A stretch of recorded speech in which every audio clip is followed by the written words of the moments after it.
안녕하세요. 오늘도 사연살롱을 찾아주셔서 감사합니다. 저는 요즘 누구보다도 평안한 요즘을 보내고 있는 사람입니다. 사실 제가 원래 이런 시간을 보낼 수 있었던 것은 아니에요. 최근 몇 년간 저는 아주 황당하고 기분 나쁜 일들의 연속이었거든요. 시작은 몇 년 전, 처음 동서가 생겼을 때였어요. 동서는 그 돈 잘 번다는 치과 의사였고, 저희 시댁에서는 당연히 경사났다며 굉장히 들떠 있었죠. 그렇다고 시부모님이 돈만 밝히는 그런 분들은 아니셨어요. 하지만 30이 훌쩍 넘도록 장가는커녕 연애도 잘 안 하시던 도련님이 무려 치과의사 며느리를 데려온다니 당연히 경사도 이런 경사가 없었던 것이었죠. 동서의 첫인상은 굉장히 좋았답니다. 아무래도 똑똑한 사람이라는 걸 아는 상태에서 보니 뭘 하든 여유로워 보이고 달라 보이긴 하더군요. 동서도 저에게 굉장히 호의적이었어요. 살짝 과할 만큼 호의적이었죠. 아무래도 제가 형님이기도 하니 잘 보이고 싶어서 그런 것 같아서 제가 편하게 해주려고 노력도 했던 것 같습니다. 하지만 동서의 그런 과한 호의는 전부 가짜였다는 걸 저는 오래 지나지 않아 알게 되었는데요.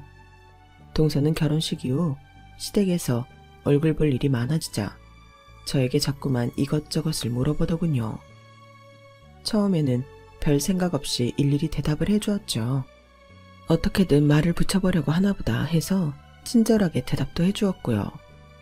그런데 조금 지나고 보니 동서가 궁금해하는 내용은 전부 제가 걸친 명품들에 대한 것들 뿐이었어요. 형님, 이거 명품이세요? 이거 18년도 한정판으로 나온 지갑이었잖아요. 지금 가격이 몇 배나 뛰었는데 어디서 구하셨어요? 아, 그래? 이거 엄마가 주신 거라서 그렇게까지 좋은 건 줄은 몰랐네. 별 생각 없이 쓰고 있었는데. 형님 바르시는 그 립스틱도 지금은 품절 뜬 건데 어떻게 구하셨어요?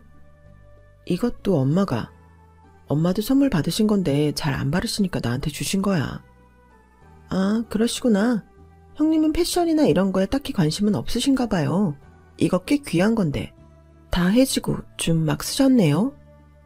나야 뭐 항상 작업실에 있다 보면 편한 옷이 장땡이라서 이런 화장품이나 옷들은 주로 엄마 거 받아서 입는 게 다야.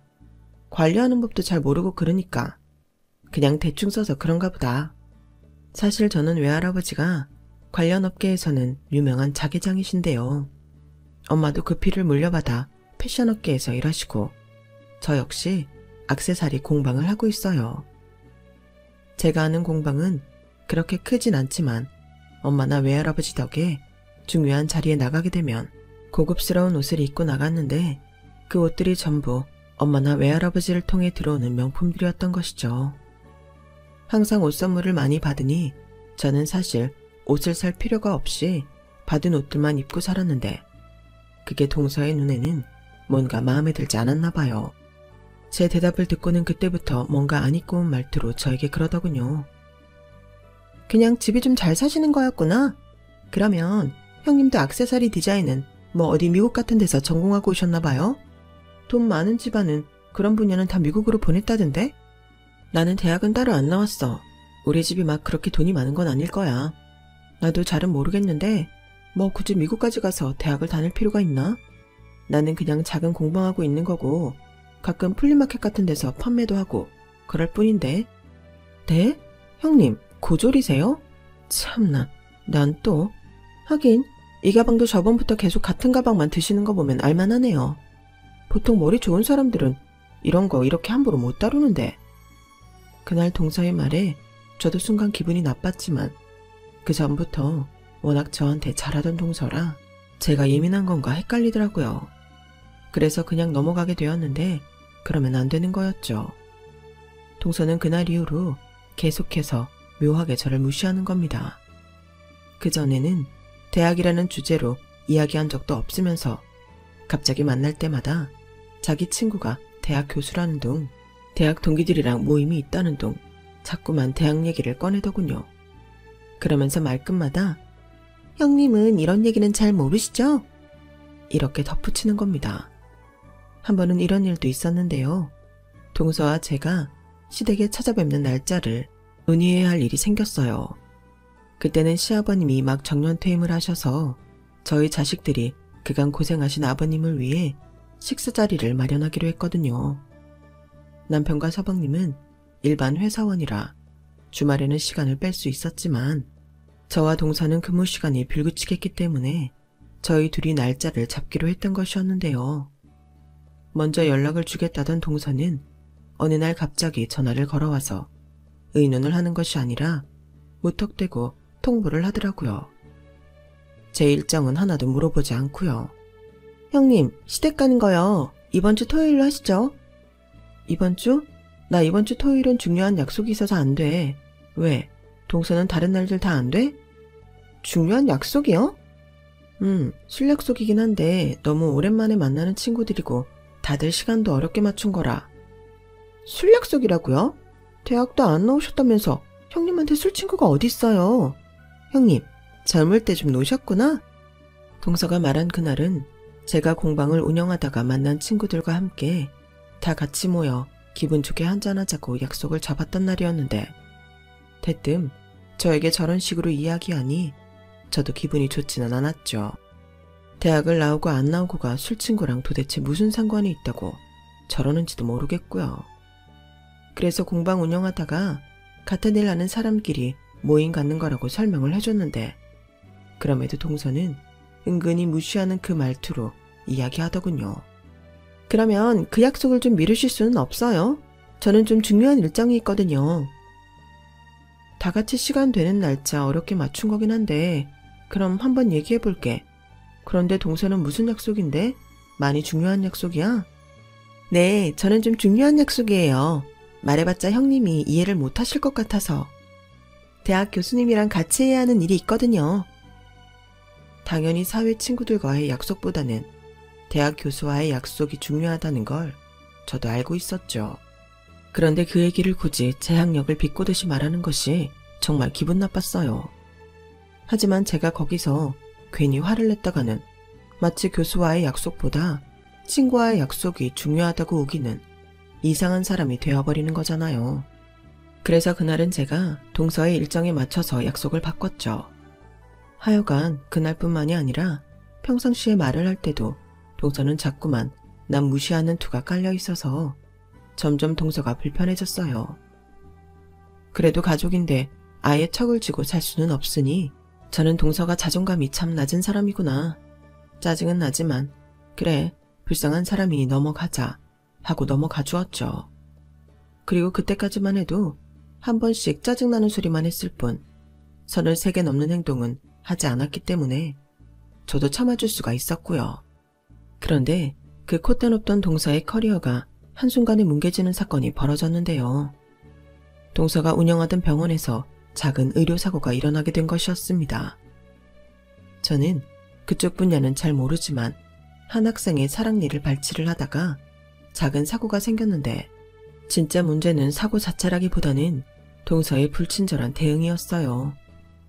동서의 치과는 그 전에도 동서의 불친절함으로 악명이 높았는데 하필 그 학생의 어머니가 기자였던 것이었죠. 기사 내용이 전국적으로 유명해지지는 않았지만 온 동네에 소문이 퍼질 정도로는 유명해지게 되면서 동서의 병원은 결국 폐업을 해야만 했어요. 뒤늦게 동서가 학생에게 사과를 하고 치료비와 손해배상비를 모두 지불했다고 사람들에게 알리려고 해도 이미 사람들은 등을 돌려버린 상황이었죠. 그 시기에는 동서도 그렇고 저희 시댁 식구들이 모두 고생을 많이 했어요. 아무래도 좋지 않은 일에 연루되니 그 집 둘째 며느리가 이런 일이 있었다며 하는 소리들을 여기저기서 많이 듣게 되었던 거죠. 의사로서의 평판도 경제적으로도 어려워진 동서는 집에서 나오지도 못하고 힘들어하고 있었어요. 다시 새 병원을 개원하는 것은 꿈도 못 꾸고 다른 병원의 일자리를 알아보고 싶지만 그 사건이 동서에게 꼬리표처럼 따라다녀 그마저도 쉽지는 않았다고 해요. 그 소식을 듣고 저도 신경이 쓰이기는 하더라고요. 처음부터 끝까지 동서가 잘못한 것은 맞지만 그래도 가족인 걸 어떡하겠어요. 당장 서방님 월급만으로 살기에는 손해를 메꾸기가 한없이 부족했거든요. 덕분에 동서는 그 해의 중요한 시댁 모임이나 명절에도 코빼기도 비치지 않았답니다. 안 그래도 몇 년 전부터 시어머니께서 무릎이 많이 안 좋으셔서 제사 준비나 음식 등 주방일은 저와 동서가 도맡아 했었는데 동서가 사라지니 저 혼자 모든 일을 해야만 했어요. 가족들이 조금씩 손을 보태기는 했지만 남자들은 일찍이 벌초를 하고 오거나 힘쓰는 일들을 하는 등 각자 할 일들이 있었기에 크게 도울 수는 없었죠. 연락 하나 없이 잠수를 탄 동서였지만 그 사정을 모르는 것도 아니니 저는 힘들어도 누굴 탓하지 않고 그저 묵묵하게 일했어요. 그런 상황을 가장 불편해하셨던 건 다름 아닌 시어머니셨습니다. 에휴, 작은 애는 아무리 그런 일이 있어도 연락 하나는 해야 할 텐데 원. 지 잘못으로 일을 이 지경으로 만들어 놓고 뭘 잘했다고 연락까지 안 하는지. 아가 미안하구나. 내가 무릎이 이래서 도와주지도 못하고. 에이 아니에요 어머님. 당연히 제가 하는 게 맞죠. 어머님께서 한마디씩 조언해 주시는 게 엄청 도움이 되고 있는걸요. 어머님 아니었으면 저 아직도 점만 붙이고 있었어요. 그래도 혼자 하기는 버거운 양인데 제사 끝나고 설거지는 따로 하지 말거라. 알겠지? 그냥 물로만 대충 헹궈놔. 우리가 이따가 식기세척기 돌려버리면 되니까. 다 안 들어갈 것 같은데. 그럼 큰 것만 닦아놓고 식기세척기 들어갈 만큼만 남겨놓을게요 어머님. 감사해요. 원래도 말이 곱지 않은 동서를 탐탁치 않게 보던 시어머니는 그때 이후로 동서를 더 안 좋게 보셨던 것 같아요. 동서가 경제적으로 힘들어지자 서방님마저 덩달아 고생하게 되는 걸 보니 당연히 시어머니 마음이 그럴 수밖에 없었겠죠. 어두워진 시댁 분위기를 좋게 만들기 위해 저와 제 남편은 일부러 더 활기차게 행동하며 지냈고요. 그런 상황에서 어느 날 저희 아빠한테 연락이 왔어요. 저희 아빠가 조금 큰 병원을 운영하시는데 저희 동서가 그 병원에 지원을 했다고요. 저희 부모님이 예전에 서방님 결혼식 때 한번 와주셨었는데 그때 본 동서의 얼굴을 기억하고 있었던 거죠. 아빠는 혹시 제가 동서를 소개시켜 준 건가 싶어서 저에게 전화를 하셨다고 하셨어요. 에이 아니야. 동서가 지금 여기저기 일자리를 알아보느라고 아빠 병원까지 간 모양이야. 이 근방에서는 좀 안 좋은 소문이 나서. 그 소문은 나도 들었다. 이 분야도 좁아서 소문이 빠른 편이니까. 그런데도 지원을 하러 왔길래 혹시나 하고 연락해 본 거란다. 얼굴은 낯이 익지만 네 동서인지 아닌지 헷갈리기도 했고. 근데 아빠 혹시 조금 덜 중요한 자리는 없어? 지금 동선의 상황이 많이 안 좋기는 해. 직접 수술을 하거나 하는 것 말고 좀 덜 중요한 일이 있으면 맡겨보는 것도 괜찮을 것 같은데. 동서가 몇 달째 일도 못 구하고 있는 거 보니까 앞으로도 못 구할 것 같아서 그래. 갚을 빚이 산더미인데 그래도 사람은 살리고 봐야 되니까. 아유 우리 딸 이렇게 마음이 약해서야 저런 의사 함부로 들였다가 큰일 날 수도 있는데. 일단 알았다. 아빠가 한번 고민은 해볼게. 아빠는 선뜻 제 부탁을 들어주신다고는 하지 않았지만 그래도 동서를 받아주시기는 하셨어요. 나중에 아빠 병원에서 일하고 있는 큰오빠와 작은오빠의 이야기를 들어보니 거기는 워낙 저명하신 의사 선생님들이 많아서 동서가 중요한 일을 맡을 일은 없을 거라고. 그래서 급여도 높진 않겠지만 자기 밥벌이 정도는 할 수 있을 거라고 저에게 전달을 해주었고요. 저와 저희 외가 쪽 집안은 전부 예술 쪽 일을 하지만 제 두 오빠와 친가 쪽 집안은 전부 의사들이셨거든요. 워낙 그쪽 업계 일에는 빠삭하실 테니 어련히 잘해주셨겠거니 싶었어요. 그런데 큰오빠가 이야기의 끝에 덧붙인 말이 있었는데요. 근데 나은아, 네 동서는 우리가 네 가족인 걸 몰라. 굳이 얘기하지 않았거든. 그래? 근데 왜? 얘기하면 안 돼? 괜히 새로 뽑은 사람이 가족이라는 소리가 여기저기서 말 나와봤자 좋을 것도 없고. 그리고 보니까 네 동서가 입이 무거워 보이지가 않더라고. 그전에도 사고 쳐놓고 말 실수해서 일 키웠던 거 아니야? 뭐 그건 그래. 그러니까 그냥 모르게 하는 게 나을 것 같아. 너도 그냥 크게 티 내지 말고 모르고 있게 냅둬. 듣고 보니 다 맞는 말이긴 하네. 알았어 그럼. 그냥 조용히 하고 있을게. 저는 오빠의 말이 이해가 되기도 했고 사람을 많이 대해본 큰오빠의 해안을 믿었기 때문에 정말로 동서에게 아무 말도 하지 않았어요. 그리고 남편 역시 큰오빠의 말에 동의했고요. 긴 시간 끝에 취직에 성공한 동서는 다시 활발해지기 시작했어요. 직접 만나보지는 못했어도 시부모님 말씀을 들어보면 서방님과 함께 열심히 빚을 갚아 나가는 것 같았죠. 남편은 5살이나 차이 나는 동생을 꽤 챙겼기 때문에 서방님 부부를 한번 집으로 초대해 식사 자리를 가지는 게 어떻겠냐고 하더군요. 서방님 부부가 그간 고생한다고 시댁도 잘 찾아오지 않았기에 얼굴 본 지가 꽤 되었긴 했거든요. 저는 동생을 아끼는 남편의 마음을 잘 알았기 때문에 그러자고 했고요. 그래서 저희는 서방님과 동서에게 연락해 날짜를 잡았는데 다들 일하는 곳이 여기저기 떨어져 있어서 모이기 가장 쉬운 곳이 저희 집보다는 제 작업실이더라고요. 그래서 그날은 조금 일찍 공방 셔터를 내리고 그 안에서 놀기로 했죠.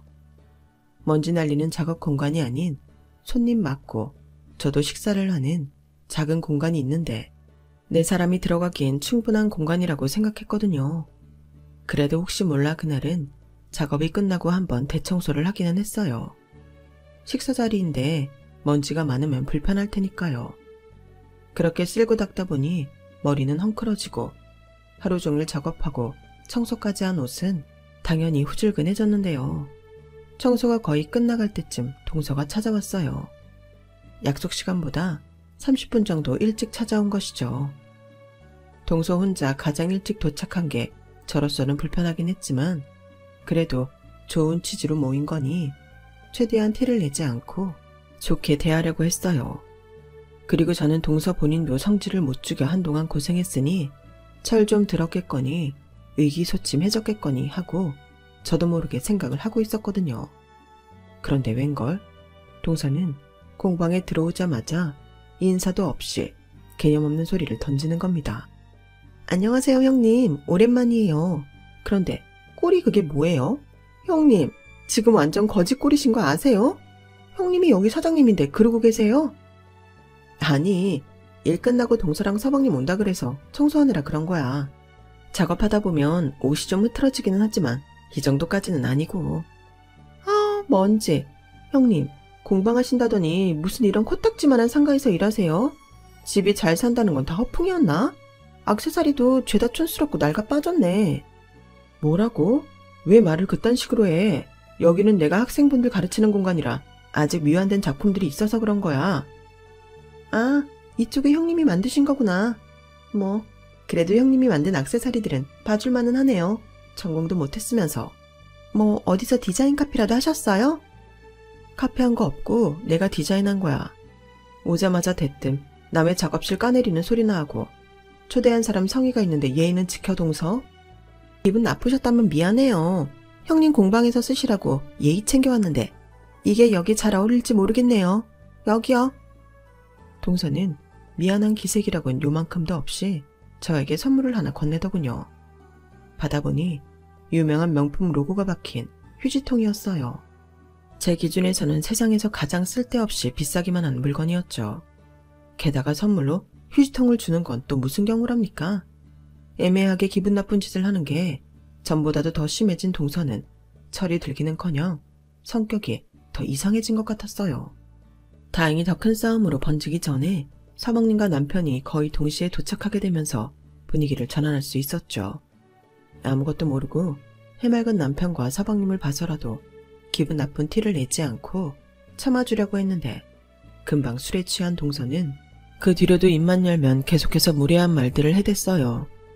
그리고 웃기게도 제 앞에서 저희 아빠 병원에 취직한 걸 자랑인 양 떠들어대더군요. 그쯤 되니 남편도 적당히 동서를 말리려고 했는데 그럼에도 동서는 그 입방정을 멈추지를 않았답니다. 화기애애하던 분위기는 동서 덕에 어색하기 짝이 없는 상태가 되어버렸고요. 형님이 무슨 공방하신다고 비싼 옷만 걸치고 다니시길래 그래도 번듯한 모양새는 갖춰놓을 줄 알았는데 도착해서 보니까 속꿉장난하는 것 같더라고요. 생각보다 부잣집이 아닌 건지 아님 너무 부잣집이라 이렇게 살아도 되는 건지. 하긴 금수저도 은수저도 아닌 제가 뭘 알겠어요? 안 그래요? 재수씨, 취한 것 같은데 그만하세요. 술 좀 작작 드셔야겠네. 에이, 제가 취하긴 뭘요. 제가 대학교 때 술이 얼마나 셌는데요. 그래서 선배들한테 족보도 얻어내고 그랬던 거잖아요. 참나, 우리나라에서 이렇게 성공한 의사 되기가 얼마나 힘든 줄이나 아세요? 저처럼 개인 병원 오래 유지하는 것도 다 실력이 뒷받침되니까 할 수 있는 거예요. 동서, 알았으니까 술 좀 그만 마셔. 동서 지금 발음도 다 꼬여. 형님이 계시니까 하는 얘긴데 저는 남의 힘 빌려서 성공하지는 않았거든요. 왜? 자기 부모 도움으로 고생 없이 사는 사람들 있잖아요. 형님을 얘기하는 건 아니고 형님도 집안이 좀 산다니까 생각이 났다는 거죠. 그런 애들은 공부도 못하고 대학도 안 가도 그냥 지 하고 싶은 거 하면서 잘만 살더라고요. 그런데 난 그런 애들 진짜 한심해 보이는 거 있죠? 야, 니네 가라. 재수씨 데리고 가. 인사불성이 다 됐네. 참나, 취객 취급하지 마세요. 가족끼리 이런 얘기도 못해요. 저야 물론 대형 병원에 다니고 있고. 얘기했었나? 저기 전자상가 쪽에 큰 병원 아시죠? 거기 다니잖아요. 이 지역에서 제일 큰 병원. 제가 그 귀하다는 치과의사니까 큰일을 당해도 제기할 수 있는 거죠. 근데 제가 형님처럼 돈 많은 집안에서 자랐어봐요. 지금보다 더 대단하지 않겠어요? 여보, 장인어른 사업 잘 되시잖아. 동서, 많이 취했다. 서방님, 빨리 동서 데리고 가세요. 결국 동서는 서방님 등에 업혀나가고 저희 부부는 기분만 잔뜩 상한 채 자리를 정리했어요. 남편은 저보다도 기분이 많이 상했는지 치우는 동안 계속해서 동서 얘기를 하더군요. 참나, 지도 지 형님 덕에 그 병원 들어가 놓고 뭔 말 같지도 않은 소리를 해. 누가 들으면 뭐 개천에서 용난 줄 알겠어. 지도 꽤 사는 집안에 강남 8학군 출신이면서. 많이 취해서 그랬나 보지. 그냥 불쌍하다고 생각하고 넘어가자. 자존감이 얼마나 낮으면 저러겠어. 자존감이고 나발이고 저건 예의도 개념도 그냥 글러먹은 거지. 입만 열면 대학이 어쩌고 하질 않나. 지 잘난 척만 하질 않나. 자꾸 당신 무시하는 듯한 소리만 해대잖아. 수준이 엇비슷해야 화가 나지. 저건 뭐. 기분은 좀 나쁘다만 너무 유치해서 화가 날 정도는 아니야. 화낼 의욕도 사라진다고나 할까? 당신 큰오빠만 아니었으면 확 다 불어버릴까 했다니까. 은혜도 모르고 어디서 까부냐고. 순진한 건지 멍청한 건지. 지 병원을 통째로 날려놓고 진짜 순수 자기 능력으로 그 큰 병원에 들어간 거라고 생각하는 거야? 중요한 진료는 일부러 못 보게 한다잖아. 급여도 적고. 그래서 별 의심을 안 하는가 보지. 성질머리가 고약하면 눈치라도 빠르든가. 대체 의사 자격증은 어떻게 땄는지 원? 동준이 그놈도 한심하기 짝이 없어. 지 와이프가 저렇게 개념을 밥 말아먹고 있는데 찍소리 안 하는 거 봐 아주. 저보다 더 화를 내는 남편 덕에 그래도 마음이 좀 풀리더라고요. 저희 부부는 앞으로 굳이 이런 자리를 만들어서 기분 상하는 일을 만들지 말자고 다짐했죠. 남편과 의기투합해 결정한 일이니 그 뒤로 웬만하면 동서를 부딪힐 일이 없을 거라고 생각했어요. 만나질 않으니 당연히 부딪힐 일도 없을 거잖아요. 그런데 그런 저의 생각이 아니란 생각이었다는 걸 얼마 지나지 않아 알게 되었어요. 몇 개월 뒤 명절이 다가와 저희는 미리 일정 조율을 하고 명절 전날 미리 시댁에 가 있기로 했어요. 서방님과 동서는 그 다음날 올 수 있다고 연락을 해왔고 저희는 차라리 그게 낫다고 생각해 별 말 없이 있었죠. 전날 미리 준비할 수 있는 음식들은 준비했다가 그 다음날 동서가 왔을 때 둘이 일하면 힘든 일은 없을 테니까요. 그리고 그렇게 하면 동서의 그 얄미운 입방정을 조금이라도 덜 들을 수도 있을 것 같았고요. 저희 부부는 예정대로 명절 하루 전날 시댁에 가 할 일을 미리 준비해 놓았어요. 저는 가벼운 마음으로 내일 동서와 함께 일할 것까지 계산해서 준비해 놓았죠. 동서의 취직으로 시부모님의 마음도 가벼워지셔서 그날은 오랜만에 화기애애한 분위기로 잠들 수 있었답니다. 그런데 그 다음날 오전 저는 예상치 못했던 일을 겪고 말았어요. 약속했던 시간에 동서가 오질 않는 겁니다. 서방님 혼자 시댁에 오셔서 일을 도왔는데 가족들이 동서는 언제 오냐고 물어봐도 몰라, 일 끝나고 온댔는데 하며 큰 신경도 쓰지 않더군요. 덕분에 저는 아침부터 정신없이 제사 준비를 했어요. 못 온다고 미리 얘기라도 했다면 전날 더 많은 준비를 하고 잤을 텐데 온다고 해놓고 안 오니 상황이 정말 안 좋게 된 것이었죠. 동서에게 메신저로 무슨 일이 있는지 언제 오는지 물어보아도 아무런 답이 없더군요. 결국 저는 혼자서 겨우 제사상을 차려 무사히 제사를 마쳤어요. 뒷정리를 하기 전에 메신저가 울리길래 보니 동서에게서 연락이 왔더라고요. 그런데 그 내용이 아주 가관이었습니다. 가타부타 아무런 말도 없이 그냥 3만 원만 보내놨더군요. 저는 일단 뒷정리부터 마치고 밖으로 나와 당장 동서에게 전화를 걸었어요. 여보세요? 동서, 어디야? 지금 가는 중이에요. 거의 다 왔어요. 그게 끝이야? 오늘 오전에 온다면서 연락도 없이 이게 뭐 하는 짓이야? 이 3만 원은 도대체 뭐고? 대체 뭐 하느라 연락도 안 받고 이제야 오냐고. 어제 일이 늦게 끝나서 좀 자느라 늦었어요. 그래서 돈 드렸잖아요. 일당 3만 원이나 드렸으면 됐지. 왜 아침부터 성을 내세요? 가뜩이나 피곤해 죽겠구만. 형님같이 무식한 고졸이 의사가 얼마나 바쁜 줄 알기나 아세요? 뭐라고? 지금 말 다 했어? 운전 중이니까 일단 끊을게요. 그러더니 전화를 뚝 끊어버리더군요. 그전까지는 언짢기만 했던 저는 이 순간에는 화가 머리끝까지 났어요. 지금 동서 하나 때문에 온 가족이 불편을 겪고 있는데 정작 본인은 미안하다는 말 하나 없이 적반하장으로 굴었으니까요. 저는 어려서부터 항상 가족을 우선시하는 집에서 자라왔기 때문에 시집을 와서도 가족을 먼저 생각하고 배려하려 애쓰는 편이었는데 동서는 배려는커녕 순전히 지 생각만 하고 아무렇지 않게 무례를 저지르니 그 부분에서 제가 화가 많이 나더라고요. 하지만 그때 상황은 당장 시부모님이 계신 자리에서 식사를 해야 하는 상황이었기에 저는 겨우 이성을 되찾았어요. 동서가 조금 있으면 온다고 하니 이따가 식사 자리가 끝나고 데리고 나가서 한 소리를 해도 될 일이었죠. 그래서 저는 일단은 다시 들어가서 식사를 준비했어요.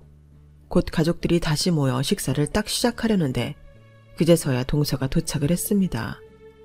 동서가 아무런 연락도 안 하고 부모님이 하는 전화도 받지 않고 있다가 식사 시간대에 딱 맞춰 도착하니 당연히 가족들의 시선이 고을 리 없었죠. 평소 굉장히 과묵하신 시아버지가 한 소리 하실 정도였으니까요. 넌 뭐하다가 이제야 집안에 기어들어오냐?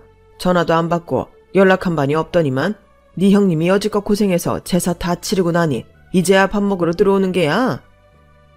어제 일이 늦게 끝나서 병원에서 한숨 자고 오는 길이에요, 아버님. 형님께는 따로 연락도 드리고 사례도 했고요. 저는 대형병원 의사잖아요, 아버님. 역시나 미안한 기색 하나 없이 피곤과 짜증이 섞인 말투로 말대답을 하는 동서를 보고 저는 또다시 화가 치밀어 올랐어요. 저는 그렇다 쳐도 어른들 앞에서까지 저런 예의 없는 모습이라뇨. 보다 못한 제가 한마디를 거들었죠. 아버님이 말씀하시는 게 무슨 말인지 몰라, 동서? 늦으면 미리 연락을 하든가. 늦잠을 자게 돼서 연락이 늦었으면 죄송하다고 부모님께 사과를 먼저 했어야지. 지금 이게 무슨 태도야? 동서가 약속을 어겨서 우리가 아침부터 얼마나 고생했는 줄 알아? 어머님은 무릎 아프셔서 가만히 계셨을 거고 다른 분들은 각자 일만 하셨을 텐데 뭐가 고생이에요? 형님이 제목까지 하신 건 제가 아까 돈 드렸잖아요. 그리고 아무 때나 일 뺄 수 있는 형님이랑 의사인 저랑 같아요? 시간 많은 형님이 일 좀 더 하시는 게 당연하잖아요. 원래 머리가 나쁘면 몸이 고생하는 게 맞는 건데 형님은 고졸이시면서 왜 자꾸 저랑 똑같이 굴려고 하세요? 뭐라고? 너 지금 뭔 소리를 하는 거야? 이런 버르장머리 없는 것을 봤나? 여태까지 너 대신 고생해준 네 형님한테 그게 무슨 말버릇이야? 화가 잔뜩 나신 시어머니가 빽 고함을 질러도 동서는 절대로 미안하다는 소리 한 번을 안 하는 거예요. 오히려 미간을 찌푸린 채 다 피곤하고 귀찮다는 표정을 지었죠. 저는 그런 동서의 모습을 보고 깨달았습니다. 역시 사람은 고쳐 쓰는 게 아니라고요. 아무리 가족이어도 참아줄 수 있는 한계가 있는 법인데 동서는 그 순간 그 한계를 벗어나 버린 것이죠. 그래서 저는 그 자리에서 아빠에게 전화를 걸었어요. 여보세요? 응, 아빠. 윤지원 의사 있잖아. 내 동서. 그냥 잘라버려. 얘는 진짜 못 고쳐 쓰겠다. 아빠는 뜬금없는 저의 전화에 처음에는 놀라셨다가 동서를 잘라버리라는 제 말에 모든 눈치를 다 채신 모양이었어요. 아주 잠깐 하셨다가 이내 곧바로 그래, 무슨 일인지 알았다. 잘 생각했어. 하시며 전화를 끊으셨거든요. 저의 폭탄 발언에 동서는 눈을 동그랗게 뜨며 이게 다 무슨 소리인지 묻더군요. 제가 뭔데 누구한테 그런 소리를 하냐고요. 그러자 제 남편이 콧방귀를 끼며 말했답니다. 여태 썩은 동태 눈 가리더니 이제야 살아나네. 어렵게 얻은 일자리가 귀하긴 했나 보지? 그럼 재수 목줄을 누가 쥐고 있는지 진작 제대로 파악을 했어야지. 재수씨가 그렇게 자랑스러워하던 그놈의 대형병원, 우리 장인어른 병원인 거 몰랐어? 네? 그걸 여태 왜 말을 안 했어요? 형님이 병원장님 딸이라고요? 그 막내 딸? 그걸 말하면 뭐가 달라지는데? 우리 아빠가 병원장이든 아니든 나라는 사람은 아무것도 달라지지 않아. 지금 동서하는 꼬라지를 보니까 말 안 한 게 오히려 얼마나 다행인지 모르겠다. 처음부터 내가 병원장 딸인 걸 알았다면 동서가 이렇게 무례하고 속물적인 인간이란 걸 몰랐을 거 아니야? 안 그래? 할 말이 없어지자 동서는 괜히 애꿎은 서방님을 탓하더라고요. 당신은 알았을 거 아니야. 이런 건 나한테 미리 말을 해줬어야지, 멍청한 인간아. 나도 몰랐지. 형수네 집안 대충 잘 사는 줄로만 알았지. 나한테는 그렇게 구체적으로 말 안 해줬었어. 형이 너무한 거 아니야? 그전에는 내가 관심이 없었으니 그렇다 쳐도 내 와이프가 형수 집안 병원으로 들어갔는데 그걸 말을 안 해주냐? 이게 지 와이프가 개념을 밥 말아먹고 다니면 제대로 관리할 생각은 안 하고 뭐? 왜 말을 안 해줬냐고? 이놈 버릇이. 나와. 부모님 앞에서 이러지 말고 너희 둘 다 따라 나와. 남편은 서방님과 동서를 데리고 나갔어요. 자리를 피해도 밖에서 엄청 호통을 치는 게 간간히 들려오더라고요. 저는 일단 시부모님께 조금이라도 식사를 드시라고 권해드렸고요. 자식들끼리 싸우고 분위기를 망치니 시부모님이 식사를 못하실 줄 알았는데 웬걸 엄청 맛있게 잘 드셨어요. 시아버지도 시어머니도 저에게 잘했다고, 아주 속이 뻥 뚫렸다고 칭찬을 해주시더군요. 잘했다. 아주 잘했어. 진작에 이러지 그랬니? 아주 속이 시원하구나. 저것들은 아주 혼이 제대로 좀 나봐야 돼. 그나가 너 그거 절대 무르지 마라. 알겠니? 작은 애 병원에서 자르라고 한 건 말이야. 이후에도 절대 다시 도와주지 말아라. 시아버지가 저에게 신신당부를 하셨죠. 절대 두 번 다시 도와주지 말고 지금 뽑아든 칼도 절대 그냥 넣지 말라고요. 시어머니도 동조하셨고요. 그래서 저는 그날 이후로 동서에게 미친 듯이 연락이 와도 꿈쩍도 하지 않았어요. 소식을 들은 저희 오빠들이 제게 연락을 해서 무슨 일이 있었는지 묻더군요. 저는 동서에게 베푸는 마지막 아량으로 자세한 이야기는 하지 않았는데요. 오빠들의 말에 의하면 이미 병원 내에서는 동서에 대한 평판이 나빠질 대로 나빠져 있었다고 해요. 병원 관계자들은 동서가 전에 어떤 사고를 치고 들어온 건지 모르는 사람이 없었는데도 과거의 잘못을 반성하고 달라지기는커녕 오히려 어린 환자나 어린 환자의 보호자에게는 기분 나쁜 티를 팍팍 내면서 불친절했다고 하더군요.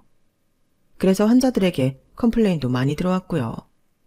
아빠는 제가 부탁한 게 있으니 최대한 참아주려고 했는데 저에게 동서를 해고하라고 연락이 오니 오히려 반가웠다고 해요.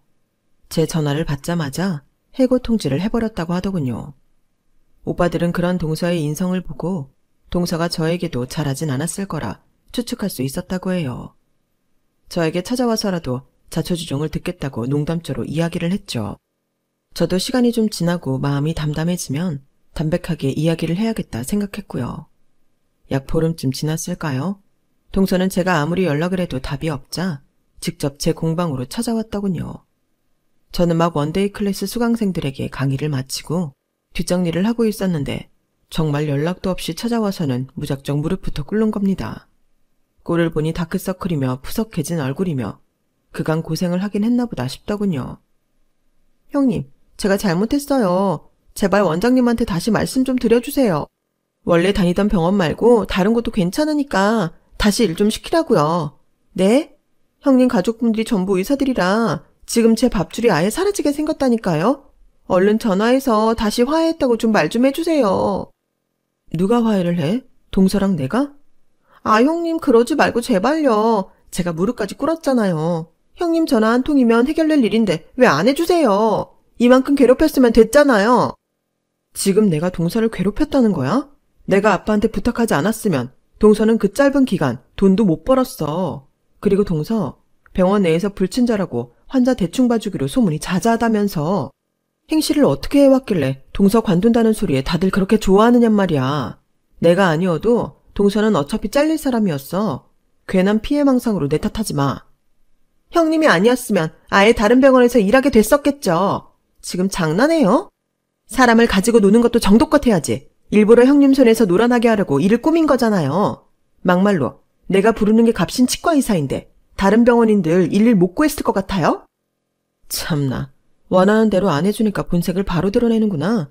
실제로 일 못 구하고 있었잖아. 기껏 물에 빠진 사람 살려줬더니 욕하는 건 무슨 경우야? 잘난 건 부모 만난 것밖에 없는 주제에 유세 떨기는? 당신의 집안? 그거 다 카르텔이야. 알아? 애초에 딸이 부탁한다고 아무 의사나 드린 것도 잘못 아니야? 당신 그딴 식으로 인사에 개입해왔어? 내가 다 까발릴 거야. 그 병원 혈연 지원 가지고 사람 뽑고 내치고 한다고 다 까발릴 거라고. 동서가 이성을 잃고 고래고래 소리를 지르는데 공방문이 벌컥 열리더군요. 조만간 저에게 찾아오겠다던 오빠들이었습니다. 동서는 오빠들을 보고 흠칫 놀라더니 말문이 막힌 듯 했죠. 큰 오빠는 그 자리에서 경찰을 불렀고 작은 오빠는 무시무시한 표정으로 동서에게 다가갔어요. 이미 이 업계에서 나가리 된 주제에 발악을 하네. 그래 네 하고 싶은 대로 해봐 어디. 우리가 눈 하나 깜짝 하나. 요즘 애들은 하여간 이게 문제라니까. 의사 자격증만 따면 아주 지가 영원히 의사인 줄 알아. 넌 앞으로 이쪽 업계에 청소부로도 발 못 들일 줄 알아. 알겠어? 네가 여지껏 그 코딱지만한 니네 병원에서 한 짓, 우리 병원에서 한 짓, 우리가 평생 꼬리표처럼 따라다니게 해줄 테니까. 작은 오빠가 동서를 혼내는 동안 경찰은 이미 도착했어요. 공방 근처에 파출소가 있었거든요. 이제 눈에 뵈는 게 없어진 동서는 저희 오빠들에게도 온갖 욕을 하다가 결국 경찰들에게 끌려갔어요.